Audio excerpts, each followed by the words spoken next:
Hola cinéfilo, como lo prometido es deuda, hoy continuamos conversando con Yaremis Pérez, quien descubrió su vocación por la actuación cuando era una niña y acompañaba a su padre a la Escuela Internacional de Cine y Televisión de San Antonio de los Baños. Hoy, con una extensa carrera también en el cine, donde ha incursionado además como directora de actores. Sobre todas estas experiencias y más, Yaremi nos contará hoy en esta segunda parte de la entrevista. Quédate en sintonía para luego escuchar los acostumbrados comentarios que hace Joel del Río sobre una película de actualidad.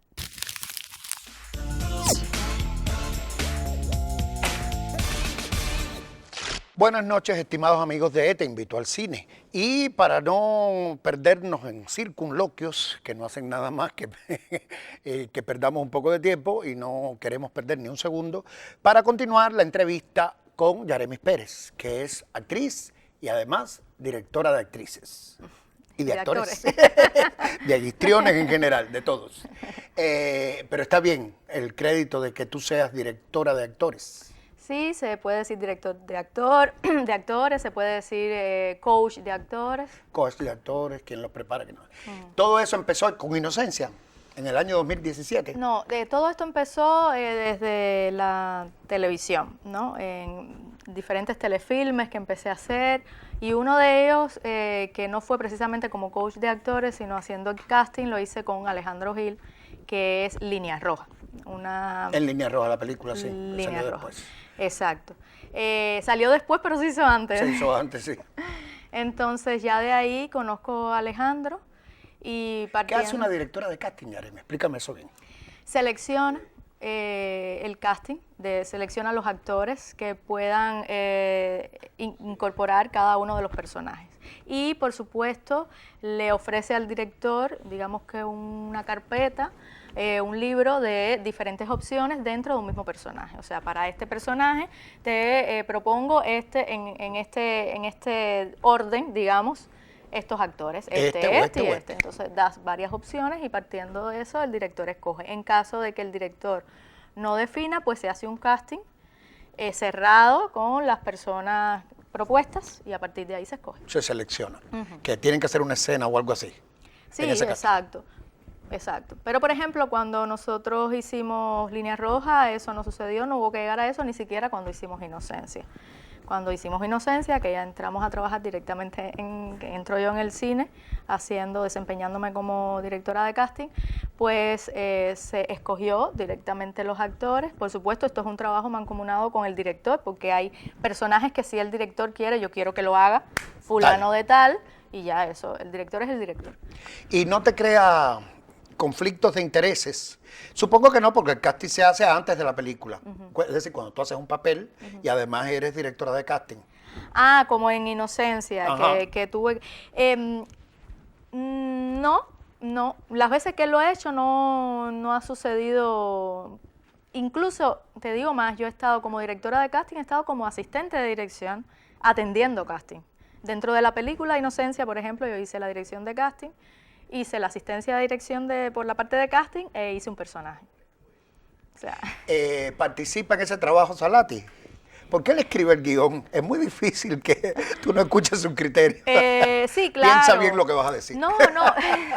Nada, es broma. Lo que pasa es que Amílcar, como sabe que él puede sugerir actores, pero que no tiene, digamos, el poder o la potestad para decir este personaje va para cada actor, porque eso lo define el director, pues como que no se hace ilusiones. Y Amílcar prefiere no trabajar con actores en la cabeza, salvo para personajes muy puntuales, y lo da como, mira, alguien como fulano, ¿no? O alguien como Mengana. Pero básicamente él no interfiere en eso. Por supuesto, nosotros tenemos un diálogo profesional y personal. Claro.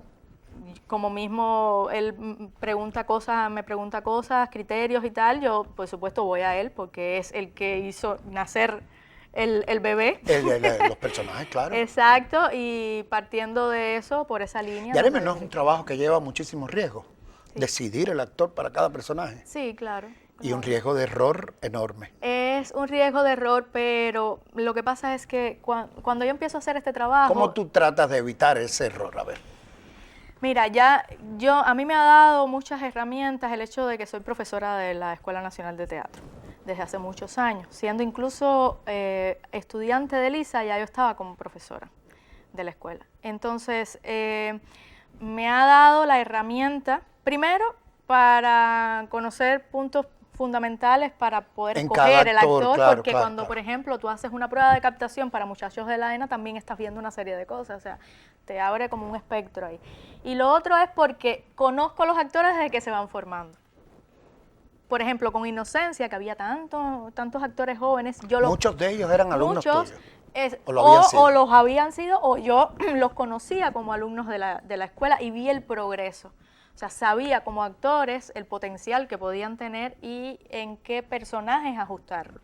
Y eso fue lo que hice, lo hablé con Alejandro. ¿Tu trabajo tiene que ver, o eso es responsabilidad de Alejandro, es decir, con garantizar un nivel parejo, digamos, en los desempeños? El escoger el actor indicado es importante. Ya partiendo de ahí, si hay un error de casting, el desempeño, se arrastra hasta el final. Aunque el director sea el mejor de los directores, puede que no sea el óptimo, ¿no? Pero en este caso, ese es un primer paso fundamental. Ya después lo otro, en este caso, por ejemplo, que yo no estaba como directora de actores, eso sí lo hizo Alejandro. Claro. Por supuesto, uno siempre ayuda, apoya, pero realmente el proceso, es trabajo de él. Quien lo lleva es él, exacto. ¿Tú no te sentiste orgullosa de Inocencia? Debes haberte sentido. Pues además los elogios llegaron de todas partes, sí, los míos incluidos. Y hubo un festival, creo que fue en Trieste o algo así, en Italia, que se ganó un premio como de casting coral por todos los actores y no sé qué, y me hizo sentir muy, muy orgullosa, ¿no? Y sí. Es que los muchachos tenían un nivel muy alto y bastante parejo. Y bastante parejo. Es que se trabajó mucho también. Siento que fue un guión que desde que todo el mundo lo empezó a leer, se conectó. Y sentía que tenía como su responsabilidad de llevar algo como eso al cine y la gente, la verdad, hizo su mejor labor. Y no solo estoy hablando de los actores, estoy hablando de los técnicos, del equipo creativo, de todo. Tu personaje tenía una responsabilidad extraordinaria en la película. Sí. Háblanos de eso. De tu personaje. ¿Cómo tú lo hiciste? ¿Cómo lo entendiste? ¿Cómo lo llevaste hasta la pantalla? Bueno, con estudio, era un personaje real también. Consuelo Quintano. O sea, era prima de Fermín. Y tenía una historia pasada bastante trágica porque habían perdido una hija. En fin, habían cosas que te daban, ¿no? Por dónde alar y por dónde calzar. Algo que verdaderamente era un personaje que por lo que había quedado registrado en la historia tenía muy poco. Y eso hubo que hacerlo crecer. Claro. Pero esa es la voz del guionista. Exacto, y después del actor junto con el director. Defenderlo, claro. Exacto, pues catapultarlo, ¿no? Pero fue un trabajo muy sensible. Yo recuerdo la escena... Muy delicado. Sí, la escena donde ella está leyendo las cartas de los muchachos. Para mí, yo no quería, estábamos ya montando la escena, yo no quería ni leer. Yo sabía de qué iba, porque había estado incluso en el proceso de investigación para el guión, que ahí estuvimos Alejandro y Amílcar y yo yendo a los archivos, al Archivo Nacional, buscando, vimos hasta los pasaportes originales, vimos los libros donde ellos estaban registrados cuando entraron a la cárcel de La Habana. Y a eso te coloca ya en un mood, sí, que le llaman, en una especie exacto, y de entonces situación. era tocar nada más y ahí iba a salir todo. Salía todo. Creo que todos estábamos ahí. Y sabía que tenía una responsabilidad muy grande, que creo que la vine a entender realmente después que salió la película. ¿Cuándo salió la película? Por todo lo que motivó, generó en el público. Y todo lo que los espectadores entendieron en ella. Que era impresionante. Sí, fue un verdadero acontecimiento. Atiéndeme una cosa, probablemente se nos vaya el segundo tiempo, el segundo viernes, sin que tú nos hables de tus últimos proyectos y necesitamos que comiences ya a hacerlo. Ajá. ¿Cuáles son tus últimos proyectos? Como actriz, directora de casting, lo que sea. Aquí sí hay algo que me tiene muy motivada, que tiene que ver con la dirección de actores, que comencé a hacerla con un cortometraje de Daniel Chile. Un cortometraje de 20 y tantos minutos que hicimos, se llama El Último Juego, es con niños. Todo niños, el casting, adolescentes. todo el elenco. Los protagonistas son niños. Entonces, 4 niños. ¿Llevan una dirección especial los niños? Sí, sí.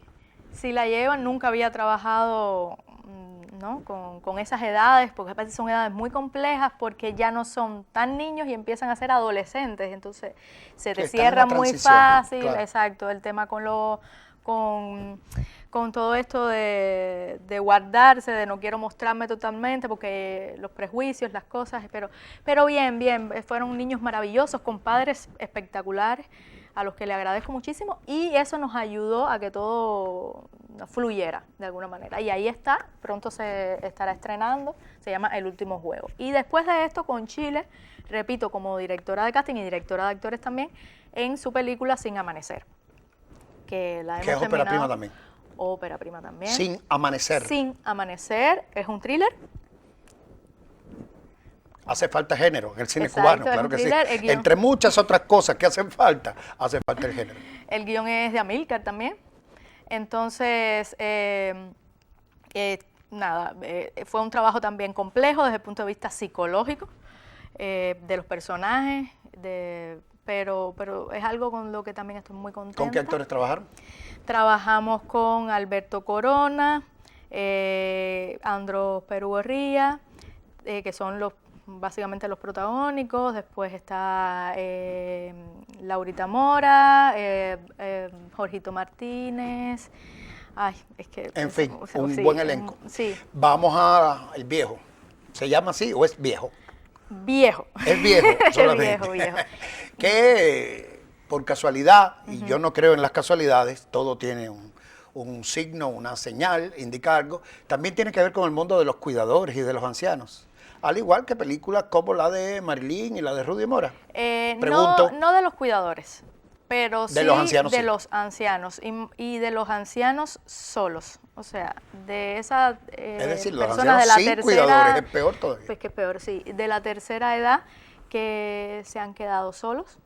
Es la ópera prima de Amílcar. Es la ópera prima de Amílcar. Que él también escribió, por supuesto. Exacto, lo escribió, es su ópera prima. Es una película que llevamos años tratando de hacer y que por el Fondo de Fomento, bueno, fue premiada. Finalmente se ha... Y teníamos un presupuesto muy bajo, pero la verdad es que el equipo... ¿Qué actor? Mario Aguirre, protagonista. Tremendo. Tremendo. Y Mario tiene una gran oportunidad para el cine de Mario. Exacto. Que le llega... que le llega ahora, pero... Tarde, pero... ¿Qué cosa es tarde? Exacto, que es tarde. Y yo siento que lo ha defendido vamos, Mario es un como actorazo. el gran actor que es. Es una lástima que anteriormente a él no se le haya dado la posibilidad de poder hacer cine con personajes además que no sean de comedia, porque siempre se le... Como el comediante se le recuerda. Exacto, pero Mario tiene unas herramientas y es un actorazo, de verdad. Y bueno, estamos muy contentos con su trabajo. Ahí está él, está Osvaldo Rojas, está Mayra Mazorra, Yuni Bolaño. ¿Y qué hiciste tú en esa película? En esta película hice un personaje también que venía siendo una de las vecinas de este hombre. no voy a decir que negativo, pero no es la mejor de las personas. No es la mejor de las personas, vamos Ok. a decir. Bueno, es Sí. que existen esas personas en el mundo. Exacto. ¿Qué vas a hacer? Borrarlas. Exacto. Y bueno, viene a darle un poco de pincelada y de conflicto, ¿no?, a la vida de este hombre que vive solo en un último piso de un apartamento, de un edificio de los años 50. O sea, vive en el penthouse del edificio. Estás ahora muy metida todavía en la película, no debes haber salido. No. Pero ¿cómo la ves? Aunque sea un poco desde adentro. ¿Qué representó para ti? Debe haber sido una experiencia como mínimo conmovedora. Muy conmovedora, película necesaria, muy necesaria. De la forma en la que está abordada, a mí me gusta mucho porque Amílcar tiene esto de que puede unir fácilmente lo trágico, ¿no?, con la comedia. Es una película disfrutable, pero al mismo tiempo te hace todo el tiempo generar pensamientos y cuestionar cosas. Yo creo que es una película para la familia. La familia Está la va muy a bien que ver. digas todo eso, disculpa que te vuelva a interrumpir, porque hay quien dice, una película sobre una persona muy mayor, yo no voy a ver esa película, porque necesariamente será deprimente. ¿Qué tú tienes que decirle a un espectador que opine eso? No, deprimente para nada. Porque aparte es un hombre que quiere vivir a pesar de estar solo. O sea, es un hombre que se autogestiona su vida, que a pesar de su edad, de estar retirado, de que no le dé salario, pues hace cosas que de alguna manera productivas ayudan a los demás, sigue siendo útil a pesar de la edad que tiene y a su vez se gana su dinero. Pero no obstante hay otras cosas que giran alrededor de un ser humano que tiene que ver con la familia, la necesidad de una familia cuando tú llegas al término de tu vida, de tener a esa familia presente, me erizo. Sí, sí, sí. de que es importante el apoyo de las personas que tú quieres y que te quieren, que es muy triste ver crecer a los demás desde la distancia, ¿no? Dígase sus nietos, sus bisnietos, y que las cosas se resuelvan a través de paquetes o de que desgraciadamente funcionan. Es muy común. Y bueno. Te veo muy emocionada, amiga. Eso, Así que vamos a hacer una especie de rompimiento aquí, porque además consumimos ya el segundo tiempo de este programa. Hasta a mí han logrado emocionarme y ya yo sí estoy muy ansioso por ver Viejo, la ópera prima de Amílcar Salati, la cual tú tienes un papel y que es una película protagonizada por Mario Aguirre. ¿Sabes cuándo saldrá? ¿Tienes idea, noticias? No, porque ahora es que empieza su proceso de edición. Para el festival nunca. No, va a no, estar. no, es imposible. Para Para el diciembre. festival, no sé ni siquiera si Sin Amanecer podría estar en el festival. No Bueno, lo sé. ya veremos. Ya veremos, pero hay pronto 2 largometrajes de ficción en los cuales tú tienes una responsabilidad tremenda, importante, básica. Y por eso te hemos invitado, entre otras cosas, además de que nos cae divinamente. Muchas gracias, muchas gracias. Porque eres un ser de luz, mía. Gracias. No sé si te lo han dicho, pero ya te lo estoy diciendo yo. Ya te lo agradezco yo. Y para usted, bueno, el viernes que viene estaremos juntos de nuevo para hablar de cualquier rincón, recoveco, adelanto o retroceso en el audiovisual de este país. Para los cubanos que peinamos canas o aquellos que eran aficionados a escuchar el programa nocturno, casi todos somos aficionados al cantante francés Charles Aznavour, que tenía varios discos también de sus canciones traducidos al español. Entre otros, uno recuerda siempre aquello que se llamaba Venecia sin ti, porque era una especie de oda al amor perdido, o una especie de requiem por el amor perdido, y que por el cual se siente una nostalgia infinita entre góndolas y canales y toda aquella atmósfera que la canción recreaba. Bueno, pues ahora, en la Semana de Cine Francés, pues nos ha llegado una biografía sobre Charles Aznavour, que así precisamente se llama, Monsieur Aznavour. La película pretende, entre otras cosas, emular desde el cine francés a otras biografías fílmicas que ha llegado una especie de aluvión de este tipo de películas, de las cuales, entre las más famosas, merecen ser recordadas Rhapsodia Bohemia, dedicada a Freddie Mercury, o Rocketman, dedicada a Elton John, por mencionar solo 2 entre muchas películas de este tipo. Pues los franceses se ponen al día en este sentido y nos presentaron Monsieur Aznavour. que presenta la historia de este cantautor, es compositor y cantante de sus propias canciones, desde, como se dice, desde el suelo hasta el cielo, es decir, desde el anonimato hasta la gloria.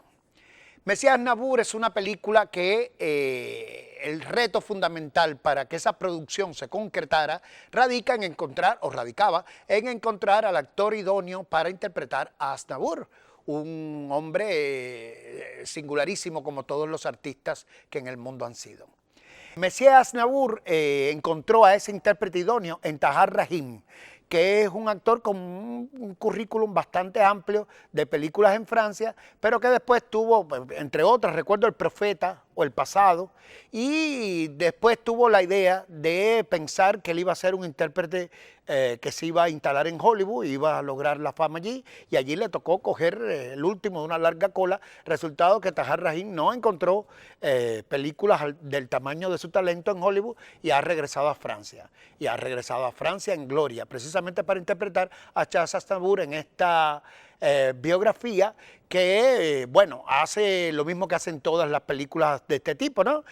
Hablar sobre la gloria, el talento incomparable y también la perseverancia y la voluntad, y que no solo es talento, no solo con talento se construye una carrera como la de Charles Aznavour y los miles de canciones que fueron famosas en el mundo entero, en muchísimos idiomas que él las cantó también.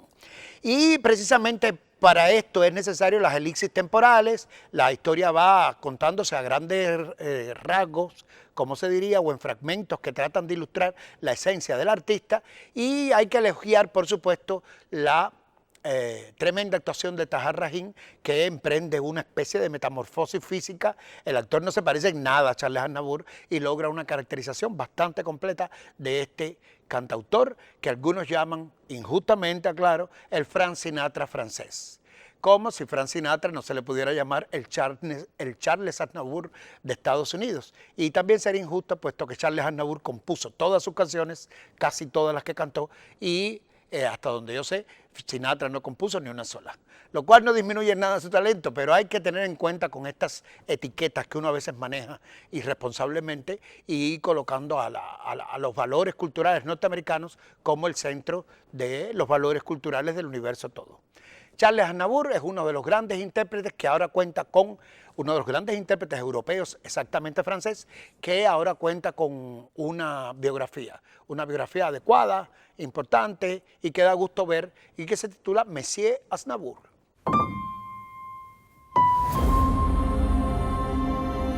Charles Aznavour. Cantas y haces teatro, ¿no? Acepto cualquier cosa que me dé dinero. Vamos a tener que compartir la cena y... Toca dormir en el suelo. ¿Qué quieres cantar? Canciones de amor. Para cantar eso hay que ser guapo. ¿Has visto quién hay? Edith Piaf. Eres como yo. ¿Has cantado en la calle? Claro que he cantado en la calle. Para ser cantante hay que tener voz. Y tu voz es ronca. Editaré mi propio disco, con mi cara en la portada y mi nombre bien grande. Hay que pasar al siguiente nivel. Los armenios tienen fama de saber contar. Aznavour debería dedicarse a la contabilidad. ¿Eso no es racista? Tengo que esforzarme más, seguir ensayando. Otra vez. Metido en tus pensamientos, en tus canciones, siempre hay algo. Si tengo que renunciar a todo para triunfar, lo haré. Tu ambición te hará perderlo todo. A mí, a tu mujer, a tu hija, a todos.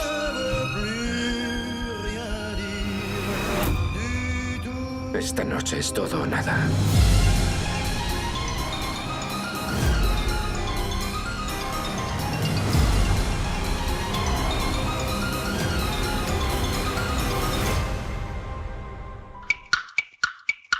Amigos cinéfilos, repasar la carrera de Yaremis Pérez, que promete continuar en ascenso, para nosotros realmente es un placer. Ya nuestro programa llega a su fin, pero antes agradecerle inmensamente por regalarnos su tiempo. A ti te digo que nos vemos dentro de 7 días al finalizar el noticiero por el canal educativo. Si regresas, me darás la oportunidad de decirte una vez más, te invito al cine.